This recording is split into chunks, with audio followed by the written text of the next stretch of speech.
আপোনালোকেতো সোধা নাই, ময়ে কম। আজি ৰাতিপুৱা 10টা-11টা মানত নিশ্চয় আপোনালোকে চবেই আছিল।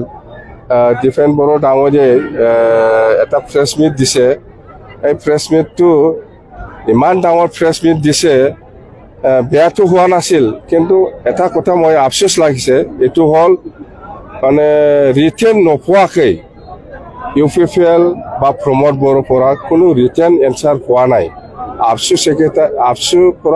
আফচু বা বড়ো সাহিত্য সভাই কিন্তু আমি ৰিটেনলি ৰিপ্লাই দিছিলোঁ, যিহেতু বড়ো সাহিত্য সভা ছেক্ৰেটাৰী আৰু আফচু ছেক্ৰেটাৰী আমালৈ লেটাৰ লিখিছিল যে 12 তাৰিখৰ ভিতৰত আমাৰ লগত আলোচনা কৰিবৰ কাৰণে। আমি এগ্ৰি, ৰিটেন আমি দিছে দেই, ৰিটেন আমি দিছে যে আমি এগ্ৰি BPF আৰু UPPL একগোট হোৱাৰ ক্ষেত্ৰত আমাৰ কোনো আপত্তি নাই, আমি আলোচনাত বহিম বুলি আমি ৰিটেন দিছে।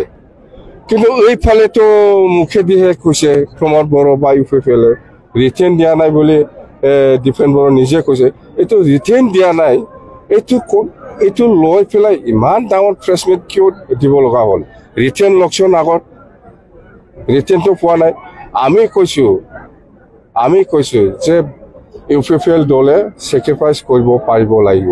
ছেক্ৰিফাইচ মানে সেইটোৱে যে আপোনালোকে চৰকাৰ এৰি পেলাই আহিবৰ কাৰণে ৰেডি আছে না নাই? আপোনালোকে চৰকাৰ এৰিব পাৰিব লাগিব। আপোনালোকে চৰকাৰ এৰি পেলাই আহক, আমি BPF 20টা UPPL 20টা আমি ইলেকশ্যন খেলিম।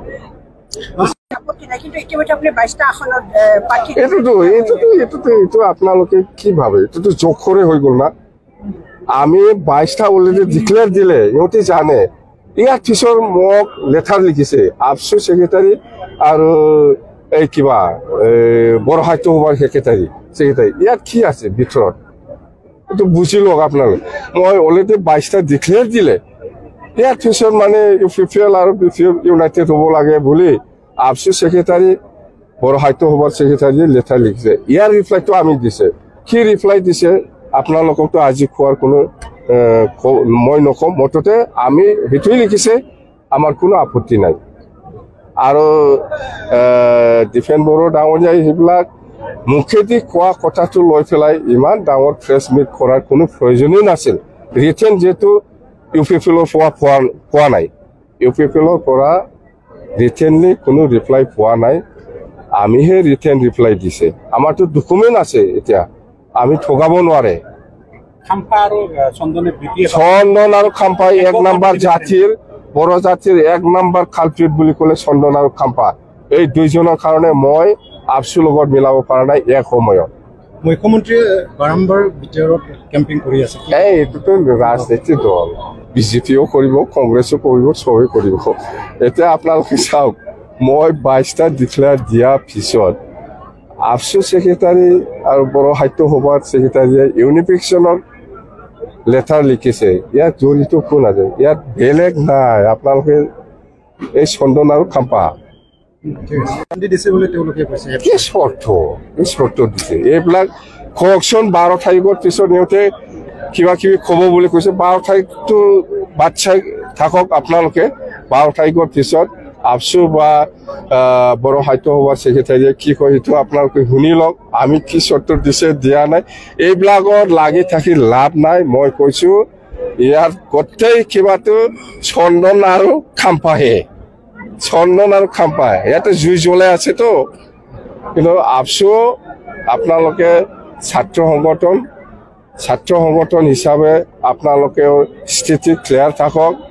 আমি কোনো দলৰ লগত এইফালে বায়াছ হৈ পেলাই কথা নকম বা কাম নকৰিম, এইবিলাক থাকক। কিন্তু নহ'লে ফাঁচি যাব, কিন্তু ফাঁচি যাব। খবৰদাৰ, ইয়াত বিৰাট ডাঙৰ জাল আছে, এইটো মইতো কৈয়ে দিছোঁ। চন্দন আৰু খাম্পা আছে ইয়াত। আগতো চন্দন আৰু খাম্পাৰ কাৰণে মই আফচুৰ লগত মিলাব পৰা নাই। এই দুইজনে মোক ভাগ কৰি লৈ গৈছে, স্পষ্ট কথা। স্যাৰ এটা প্ৰশ্ন, অঞ্চলেৰ বা BTC অঞ্চলেৰ শিক্ষক শিক্ষয়িত্ৰীসকলে মানে বাহিৰত আছে, এইটো প্ৰমোদ বড়োৰ কথা এইটো প্ৰমোদ বড়োৱে আমাৰ বহুত টিচাৰক BTC বাহিৰত পঠাই দিছে। সেইটো মই আকৌ লৈ আহিম। এইটো ডাঙৰ ইছ্যু নহয়, মই লৈ আহিব পাৰে। এইটো ডাঙৰ ইছ্যু নহয়, সেইটো লৈ আহিম মই। দিলীপ শইকীয়া ৰিচেণ্টলি দিলীপ শইকীয়া কোৱা নাই। দিলীপ শইকীয়া যিটো কথা কৈছে সেইটো সেইটো নিশ্চয় নাজানাকে কৈছে, জানিলে এইটো নকলে হয়। ইয়াৰ আমাৰ ক'ব লগা একো নাই। এইটো সাংবিধানিকভাৱে যিটো বড়ো জাতিক জীয়াই থকাৰ যিটো অধিকাৰ দিছে, ইয়াৰ ওপৰত কোনোবাই যদি কিবা কয় এইটো নিশ্চয় বেয়া লাগিবই। মই অপেনলি কৈছোঁ, কোনোবা কোচ ৰাজবংশী জাতিয়ে সাংবিধানিকভাৱে আজিৰ দিনত জীয়াই থকাৰ কাৰণে যিখিনি অধিকাৰ পাইছে, ইয়াৰ ওপৰত আপুনি যদি কিবা আঘাত কৰে সেইটো বেয়া পাবই।